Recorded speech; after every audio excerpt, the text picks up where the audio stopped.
చూద్దాం. ముందుగా వైఎస్ఆర్ కాంగ్రెస్ పార్టీకి సంబంధించిన చర్చ చూద్దాం. వైఎస్ఆర్ కాంగ్రెస్ పార్టీ దాదాపు 60కి పైగా స్థానాల్లో మార్పులు చేర్పులు చేసింది, ట్రాన్స్ఫర్లు చేసింది, అనూహ్యంగా కొత్త పేర్లు తీసుకొచ్చింది. ఇగో రెడ్డి స్థానం ఇది, గడిచిన ఎన్నికల్లో ఈ రెడ్డికి ఇచ్చాం, ఈసారి ఇక్కడ బీసీలకు ఇస్తున్నాం అంటూ చెప్తోంది. ఇప్పుడు ఇచ్చిన స్థానాల్లో మెజారిటీ బీసీ ఎస్టీలకు ఇచ్చామని చెప్తోంది.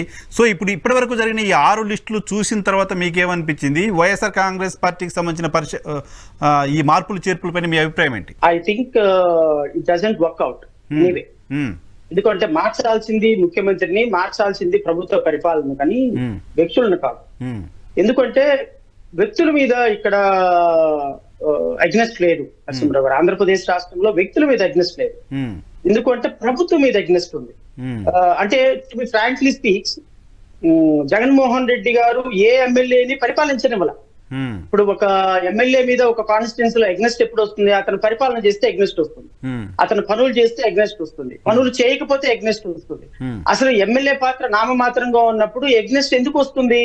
సో ఓవరాల్ గా ఆ నియోజకవర్గంలో ఒకవేళ వాళ్ళకు ఉన్నటువంటి సర్వే రిపోర్ట్ల ప్రకారం పలానా కాన్స్టిట్యున్సీ లో ఒక ఎమ్మెల్యే మీద ఎగ్నెస్ట్ ఉంది అంటే ఆ ఎమ్మెల్యే మీద లేదు, అది ప్రభుత్వం మీద ఉంది, అది జగన్మోహన్ రెడ్డి మీద ఉంది. ఎందుకంటే వన్ మ్యాన్ షో. మీరు వద్దన్నా, మీరు కాదన్నా, నేను కాదన్నా, అవునన్నా, ఆంధ్రప్రదేశ్ రాష్ట్రంలో 2019 నుంచి 2024 వరకు నడిచింది జగన్మోహన్ రెడ్డి గారి ప్రభుత్వం. 150 మంది ఎమ్మెల్యేలు గెలిచింది జగన్మోహన్ రెడ్డి గారి బొమ్మను చూసి.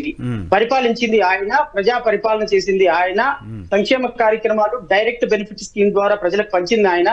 ఎమ్మెల్యేల పాత్ర ఎక్కడా లేదు. సో రేపొద్దున ఎమ్మెల్యేలుగా ఈ కాన్స్టిట్యున్సీ నుంచి ఆ కాన్స్టిట్యున్సీకి, ఆ కాన్స్టిట్యున్సీ నుంచి ఈ కాన్స్టిట్యున్సీకి కుల సమీకరణాలు, సామాజిక సమీకరణాలతోటి చేసినటువంటి ప్రయాస వృధా ప్రయాస అవుతుంది తప్ప జగన్మోహన్ రెడ్డి గారికి ఈ విధమైనటువంటి ప్రయోగం ఏ విధంగానూ బెనిఫిట్ ఇస్తుంది అని నేనైతే అనుకో.